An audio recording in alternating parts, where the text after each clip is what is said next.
Halo pemirsa, berjumpa lagi di Kabar Parlemen. Dan ya, masa reses telah usai, aktivitas di gedung parlemen kembali bergulir. Setelah menyerap aspirasi masyarakat di daerah, para wakil rakyat kembali melanjutkan beragam agenda dan kegiatan di Senayan. Mulai dari rapat kerja hingga kegiatan komisi dan alat kelengkapan lainnya. Lalu apa saja perkembangan terkini di parlemen? Inilah Kabar Parlemen selengkapnya bersama saya, Restu Wulandari.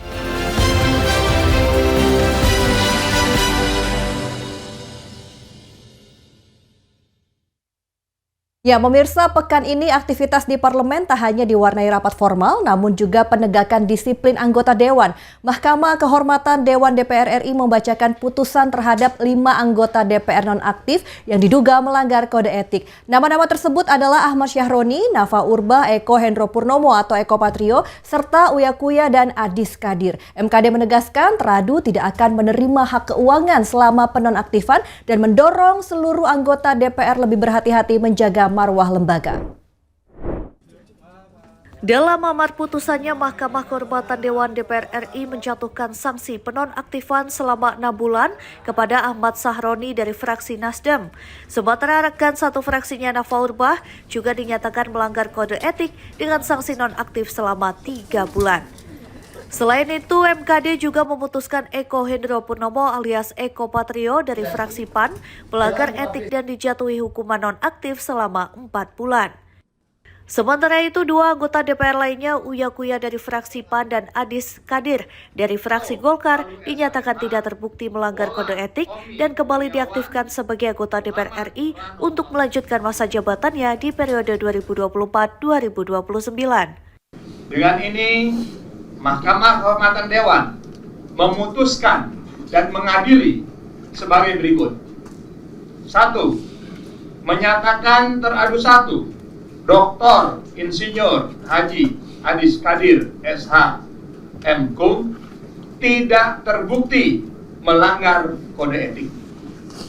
2. Meminta teradu 1, Dr. Insinyur Haji Adis Kadir SH MKum untuk berhati-hati dalam menyampaikan informasi serta menjaga perilaku untuk kedepannya. 3. Menyatakan teradu 1, Dr. Insinyur Haji Adis Kadir SH MKum diaktifkan sebagai anggota DPR RI terhitung sejak putusan ini dibacakan. 4. Menyatakan teradu 2, Nafa Indria Urbah terbukti melanggar kode etik. 5. Meminta teradu 2, Nada Indria Urbah untuk berhati-hati dalam menyampaikan pendapat serta menjaga perilaku untuk dikedepankannya. 6. Menyatakan teradu Nafa Urbah nonaktif selama 3 bulan berlaku sejak tanggal putusan ini dibacakan yang dihitung sejak penonaktifan yang bersangkutan sebagaimana keputusan DPP Partai Nasional Demokrat. Dalam kesempatan yang sama, MKD juga menegaskan seluruh teradu yang dikenai sanksi nonaktif tidak akan mendapatkan hak keuangan selama masa penonaktifan. Dengan putusan ini, MKD DPR RI berharap seluruh anggota DPR lebih berhati-hati dalam bersikap dan menjaga marwah lembaga legislatif di mata masyarakat. Dari Jakarta, Syana Sairo, Sanggada Agung, Berita Nasional TV. Ya, masih terkait putusan Mahkamah Kehormatan Dewan, pemirsa, Surya Utama atau Uya Kuya memberikan tanggapannya. Uya yang merupakan anggota DPR RI dari fraksi Partai Amanat Nasional ini menilai keputusan Mahkamah Kehormatan Dewan atau MKD DPR RI sudah tepat. Menurutnya, keputusan tersebut merupakan keputusan yang objektif sesuai dengan bukti dan keterangan dari saksi ahli. Dalam pernyataannya kepada awak media, Uya Kuya menyebut Mahkamah Kehormatan Dewan atau MKD DPR RI telah bertindak profesional dan objektif dalam mengambil keputusan. Ia menghargai proses sidang dan menyatakan tidak akan mengomentari hasil putusan terhadap anggota lain. Uya Kuya juga mengaku menjadikan keputusan MKD sebagai pembelajaran untuk dirinya ke depan dan menyerahkan sepenuhnya proses lanjut ke Mahkamah Partai untuk ditindaklanjuti sesuai mekanisme internal Partai Amanat Nasional. Ya, kita hargai keputusan dari MKD dan saya menerima dan ya seperti yang tadi dilihat itu aja. Ya. Tapi kan tadi ada yang permasalahan kan Bang Uya kan tidak dinonaktifkan, sedangkan seperti apa sih? Aku nggak bisa komentarin yang lain, cuman ibaratnya kan kita menghargai dan MKD tentu saya sangat profesional sekali, sangat objektif dan apa yang diputuskan itu memang sesuai dengan bukti-bukti dan juga saksi ahli yang sudah berikan keterangan. Dengan putusan ini, Uya Kuya resmi kembali menjalankan tugasnya sebagai anggota DPR RI periode 2024-2029. Ia menjadi salah satu dari 2 anggota DPR yang dinyatakan tak melanggar etik oleh Mahkamah Kehormatan Dewan. Dari Jakarta, Syana Seru, Sanggada Agung, Berita Nasional TV.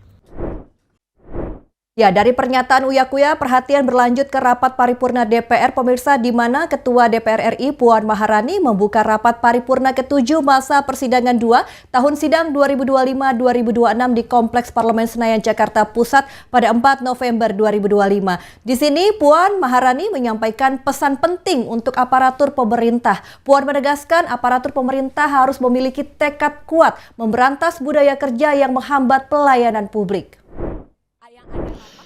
Dewan Perwakilan Rakyat menggelar rapat paripurna ke-7 masa persidangan 2 tahun sidang 2025-2026 di Kompleks Parlemen Senayan, Jakarta Pusat pada Selasa 4 November 2025. Dalam pidatonya, Ketua DPR RI Puan Maharani menyatakan para anggota Dewan harus turun langsung dan mendengar suara masyarakat di daerah pemilihan masing-masing. Puan menyebut suara masyarakat bukan sekedar aspirasi yang harus ditampung, tetapi juga harus ditindaklanjuti dan diperjuangkan seluruh anggota DPR RI. Selain itu, Puan menegaskan aparatur pemerintah harus memiliki tekad kuat memberantas budaya kerja menghambat pelayanan publik. Puan meminta agar pola pikir lama masih melekat di sebagian aparatur untuk dihapus. Dalam setiap kebijakan dan tindakan, orientasi aparatur pemerintah harus jelas, yakni menghadirkan negara yang cepat melayani, bukan lambat beralasan. Puan menambahkan, dalam memenuhi kebutuhan hukum nasional, DPR bersama pemerintah dan DPD memiliki komitmen melanjutkan pembahasan sejumlah rancangan undang-undang pada setiap alat kelengkapan DPR RI, baik di komisi maupun badan legislasi. Dari pemahaman mendalam terhadap kebutuhan dan realitas masyarakat sehari-hari. Dengan demikian, kebijakan negara harus menjadi cerminan suara rakyat yang diperjuangkan melalui proses politik yang bermartabat. Inilah tanggung jawab konstitusional kita sebagai wakil rakyat. Melalui fungsi legislasi, kita pastikan undang-undang yang kita hasilkan memberi ruang bagi kesejahteraan dan keadilan sosial. Melalui fungsi anggaran, kita kawal agar uang rakyat benar-benar kembali untuk rakyat. Dan melalui fungsi pengawasan, kita pastikan tidak ada penyimpangan yang mengorbankan kepentingan rakyat. Kebijakan negara yang kita hasilkan. Natasha Alko, Ade Chandra, Dewananta, Berita Nasional TV. Peran yang sangat strategis. Tidak hanya mengingatkan tentang budaya kerja yang menghambat pelayanan, dalam pidato pembukaan masa persidangan 2 DPR RI tahun sidang 2025-2026, Ketua DPR RI Puan Maharani juga menekankan peran aparatur sipil negara atau ASN dalam memberikan pelayanan publik terbaik. Puan meminta aparatur sipil negara tidak menghambat pelayanan publik. Ketua DPR RI Puan Maharani menyebut DPR RI bersama pemerintah memiliki tekad yang kuat untuk memberantas budaya kerja dan pola pikir pelama tersebut. Puan pun mengingatkan tugas negara bukanlah memperumit urusan rakyat, melainkan mempermudah urusan dan kebutuhan rakyat. Sikap seperti ini tidak hanya menghambat kemajuan, tetapi juga menjauhkan negara dari rakyatnya. Kita harus melakukan perombakan cara berpikir dan cara bekerja, bahwa tugas negara bukanlah memperumit urusan rakyat, melainkan mempermudahnya. Dalam setiap kebijakan dan tindakan, orientasi kita harus jelas, menghadirkan negara yang cepat melayani, bukan lambat beralasan, negara yang menolong, bukan menunda, negara yang mendengar, bukan mengabaikan. Lebih lanjut, Puan menegaskan dalam setiap kebijakan dan tindakan aparatur pemerintah harus jelas serta menghadirkan negara yang cepat melayani masyarakat. Dari Jakarta, Natasha Alko, Ade Chandra Dewanata, Berita Nasional TV. Ya, selain menegaskan pentingnya ASN memberikan pelayanan publik terbaik, Ketua DPR RI Puan Maharani juga menyoroti keberadaan perempuan di parlemen. Puan berharap agar keterwakilan perempuan di setiap alat kelengkapan dewan bisa lebih dari 30%. Hal ini menyusul putusan Mahkamah Konstitusi yang mewajibkan adanya keterwakilan perempuan dalam setiap komisi dan unsur pimpinan di DPR RI. Mahkamah Konstitusi memutuskan setiap alat kelengkapan DPR RI harus memiliki unsur keterwakilan perempuan mulai dari komisi, badan legislatif, badan anggaran, hingga pimpinan alat kelengkapan dewan. Putusan ini disampaikan dalam sidang Pledo MK pada Kamis 30 Oktober 2025 sebagai bentuk dorongan terhadap kesetaraan gender dalam lembaga legislatif. Dalam menanggapi putusan tersebut, Ketua DPR RI Puan Maharani menegaskan bahwa DPR akan menghormati dan menindaklanjuti keputusan MK, termasuk dengan melibatkan setiap fraksi untuk menyusun mekanisme penugasan anggota perempuan dalam setiap AKD. Puan menyampaikan saat ini keterwakilan perempuan di DPR periode 2024-2029 mencapai rekor tertinggi dalam sejarah, yaitu 21,9% atau 127 dari 580 anggota DPR RI. Puan berharap putusan MK ini dapat meningkatkan kesempatan bagi legislator perempuan untuk berperan aktif dalam proses pembuatan kebijakan publik. Ya, harapannya bisa terkait dengan keputusan MK, ya kami berharap kalau bisa lebih dari 30%, bahkan mau lebih dari 30% ada perempuan bisa menjadi pimpinan di AKD. Jadi kita akan kaji dan kita hormati keputusan tersebut dan kita akan perhatikan hal tersebut. Putusan MK dianggap sebagai tonggak baru dalam mendorong kesetaraan peran perempuan di bidang politik, sekaligus menjadi momen bagi DPR untuk lebih inklusif dan representatif dalam menentukan arah kebijakan nasional. Dari Jakarta, Natasha Alko, Ade Chandra Dewanata, Berita Nasional TV. Ya, pemirsa, respon DPR terkait gelar pahlawan untuk Presiden RI kedua Soeharto hingga utang WUS akan kami hadirkan usai jeda. Tetaplah bersama kami di Kabar Parlemen.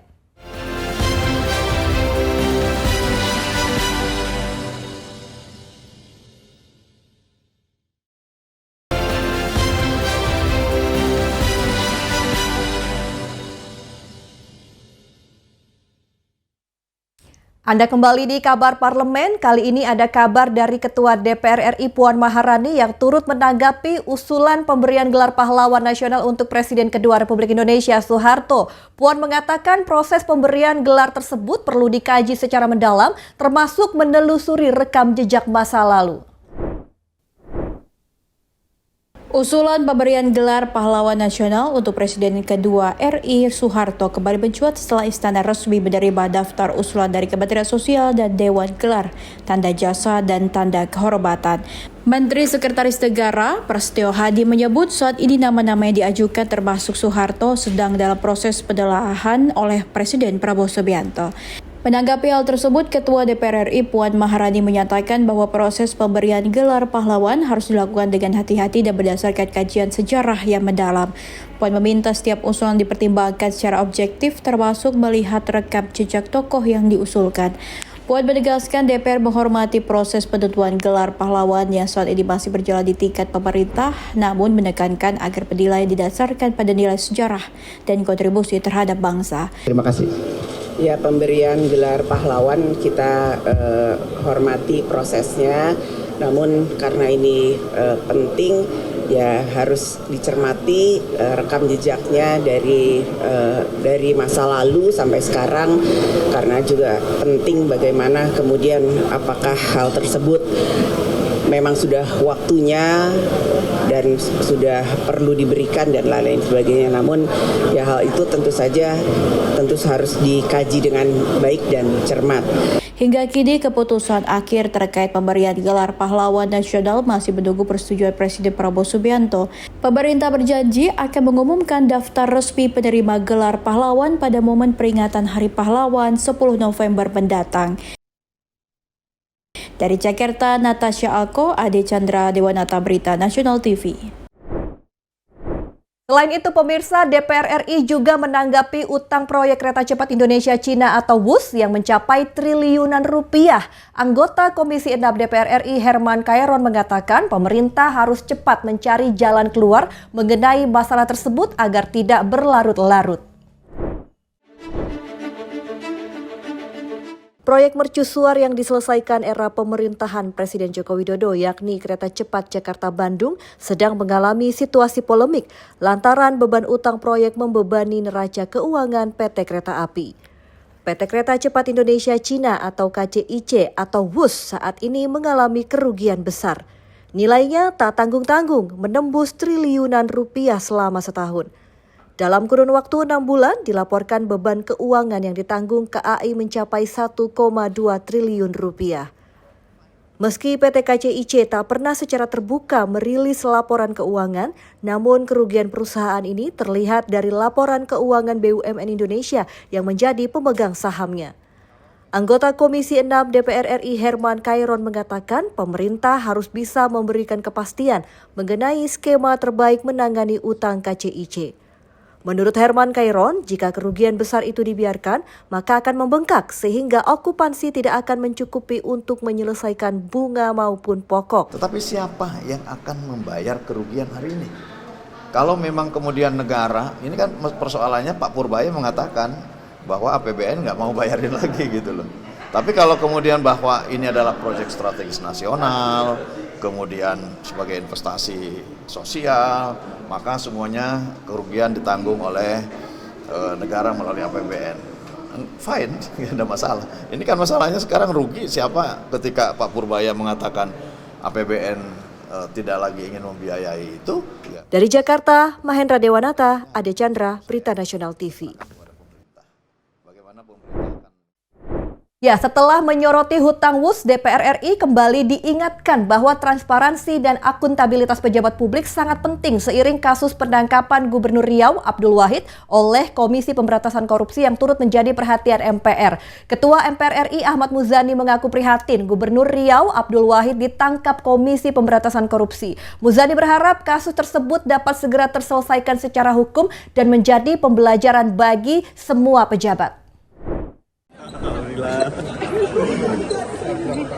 Ketua MPR RI Ahmad Muzani menyampaikan keprihatinannya terhadap penangkapan Gubernur Riau Abdul Wahid yang saat ini tengah diproses oleh Komisi Pemberantasan Korupsi.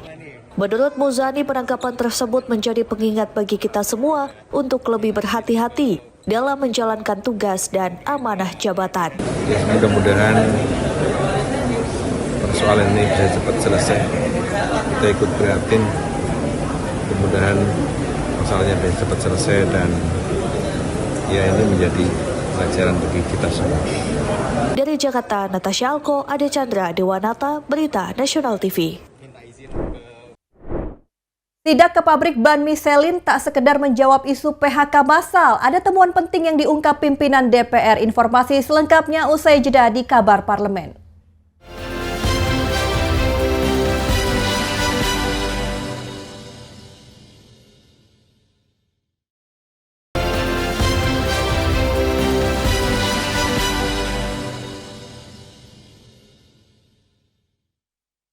Anda kembali bersama kami di Kabar Parlemen. Ya pemirsa, dari sorotan masalah pejabat publik dan hutang proyek, kini perhatian DPR RI bergeser ke dunia industri. Pimpinan DPR RI melakukan inspeksi mendadak atau sidak ke pabrik ban Michelin di Cikarang, Jawa Barat pada Senin 3 November 2025. Sidak dilakukan usai beredarnya kabar pemutusan hubungan kerja atau PHK massal yang dilakukan pabrik ban Michelin.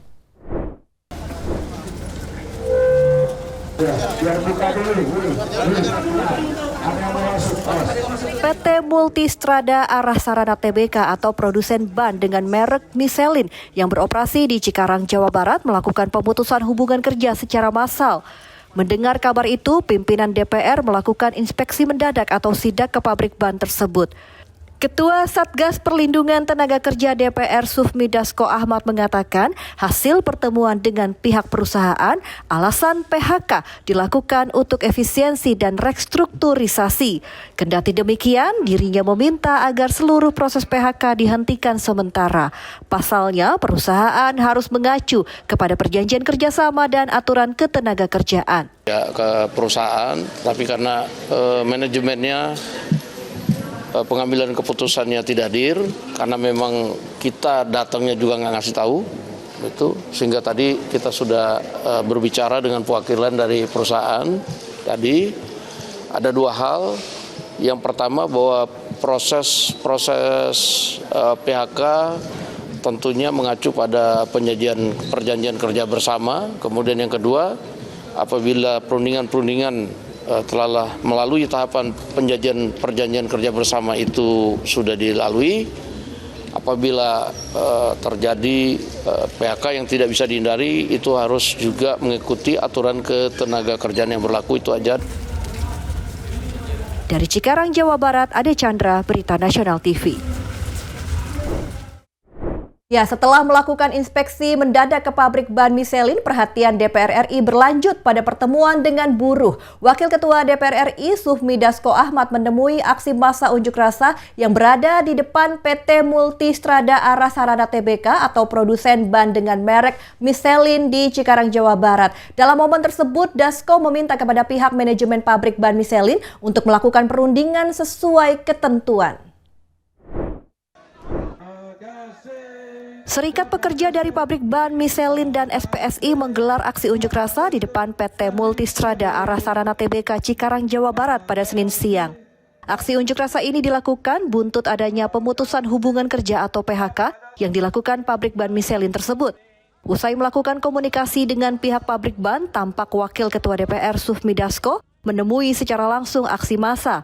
Di hadapan para aksi unjuk rasa, Dasko mengungkapkan pihak perusahaan sepakat untuk menghentikan PHK sementara. Selain itu, dirinya mendorong pihak manajemen agar membuka ruang perundingan sesuai aturan jika masih ada persoalan yang perlu dibahas. Ya, justru karena ada pelanggaran ya kita ke sini itu. Sehingga kita minta supaya proses ini diberhentikan dulu supaya tidak ada pelanggaran. Harus ikuti prosedur yang berlaku. Bisa dikembalikan nggak? Kenapa? Yang sudah PHK ini bisa kembali kalau menurut pihak manajemen belum ada yang di PHK, masih dalam proses. Sehingga kita minta itu di stop dulu dan dibuat sesuai dengan ketentuan yang berlaku.